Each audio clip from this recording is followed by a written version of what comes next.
आज हम एक बहुत ही अद्भुत कथा सुनने वाले हैं।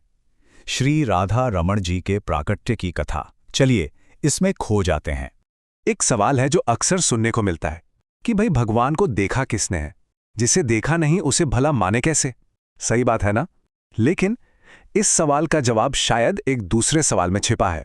क्या भगवान को देखने के लिए वैसी पुकार दिल में है भी? और देखिए, इस पुकार का जवाब खुद भगवान श्री कृष्ण ने भगवद गीता में दिया है। वो कहते हैं, ये यथा मां प्रपद्यन्ते तांस तथैव भजाम्यहम्। मतलब जो जिस भाव से मुझे भजता है, मैं भी ठीक उसी भाव से उसे मिलता हूं। और हमारी आज की पूरी कहानी बस इसी एक लाइन पर, इसी डिवाइन एक्सचेंज पर टिकी है। तो चलिए अब इस भाव को जरा और गहराई से समझते हैं। देखिए, होता क्या है कि जब किसी भक्त का दिल एकदम सच्चे, निष्कपट प्रेम से भर जाता है ना, तो भगवान सिर्फ कृपा नहीं करते, वो खुद प्रकट हो जाते हैं।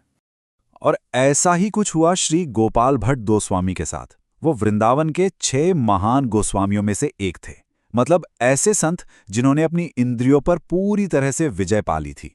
और उनकी इतनी निर्मल भक्ति, उनके दिल की पुकार इतनी सच्ची थी कि उसने भगवान को भी एक रूप लेने पर मजबूर कर दिया।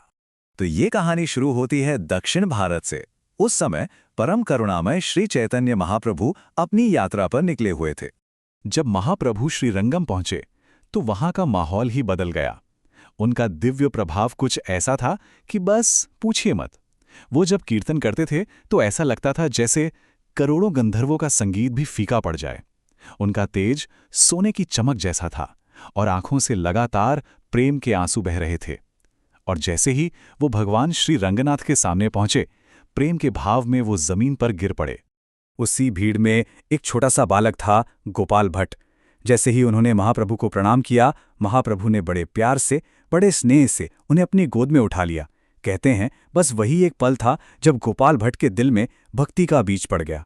महाप्रभु वहां 4 महीने रहे और जब उनके जाने का समय आया तो उन्होंने गोपाल भट्ट के लिए मानो जीवन का पूरा नक्शा ही बना दिया।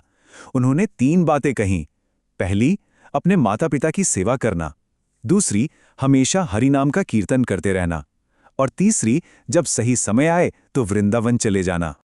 और बस यहीं से शुरू हुई गोपाल भट्ट गोस्वामी की आस्था की यात्रा। उन्होंने महाप्रभु के दिए हर एक निर्देश का अक्षरशः पालन किया। तो माता पिता की सेवा का धर्म पूरा करके वो वृंदावन आ गए। लेकिन कुछ समय बाद एक दुखद घटना हुई। महाप्रभु ने ये लोक छोड़ दिया। अब गोपाल भट्ट जी तो गहरे विरह में, दुख में डूब गए। तभी एक रात भगवान ने खुद उन्हें सपने में दर्शन दिए और एक रास्ता दिखाया। उन्होंने कहा, अगर मेरे दर्शन चाहते हो तो नेपाल जाओ। तो वो चल पड़े और नेपाल की काली गंडकी नदी के किनारे पहुंचे। वहां उन्होंने स्नान किया और जैसे ही अपना कमंडल जल में डुबोया, अरे वो तो हैरान रह गए। कुछ शालिग्राम शिलाएं, जिन्हें भगवान विष्णु का ही स्वरूप माना जाता है, अपने आप उनके कमंडल में आ गईं। उन्हें लगा ये ऐसे ही हुआ होगा, तो उन्होंने उन्हें वापस नदी में डाल दिया। पर जब दोबारा कमंडल भरा, शिलाएं फिर से आ गईं।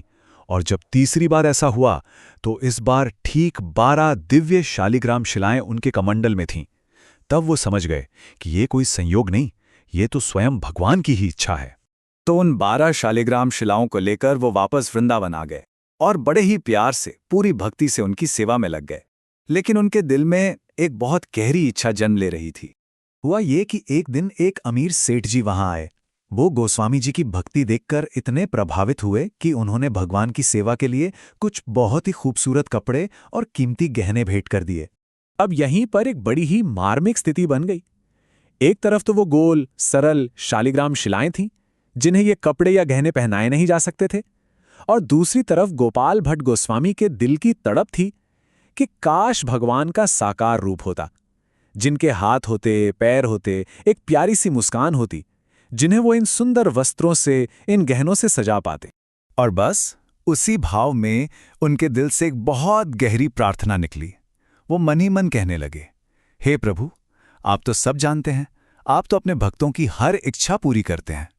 काश काश मैं भी आपके साकार रूप की सेवा कर पाता, आपके प्यारे हाथों को, आपके कमल जैसे चरणों को देख पाता, आपकी उस मन मोह लेने वाली मुस्कान को निहार पाता।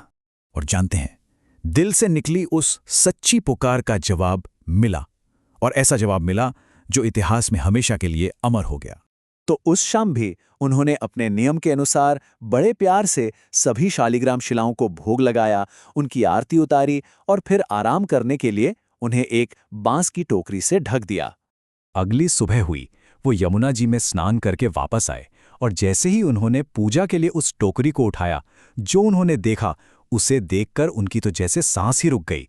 आंखें फटी की फटी रह गई। वो कुछ बोल ही नहीं पा रहे थे, बस एकटक देखते रह गए। उन 12 शालिग्राम शिलाओं में से एक शिला अब शिला नहीं थी, वो बदल चुकी थी। वो तो स्वयं भगवान श्री कृष्ण थे, जो अपनी मनमोहक त्रिभंग मुद्रा में खड़े थे। उनके हाथों में बांसुरी थी और होठों पर ठीक वही प्यारी सी मुस्कान थी जिसके लिए गोस्वामी जी का दिल तड़प रहा था। और इस तरह एक भक्त की सच्ची पुकार सुनकर श्री राधा रमण जी प्रकट हुए। तो ये कथा हमें एक बहुत ही गहरा सवाल दे जाती है।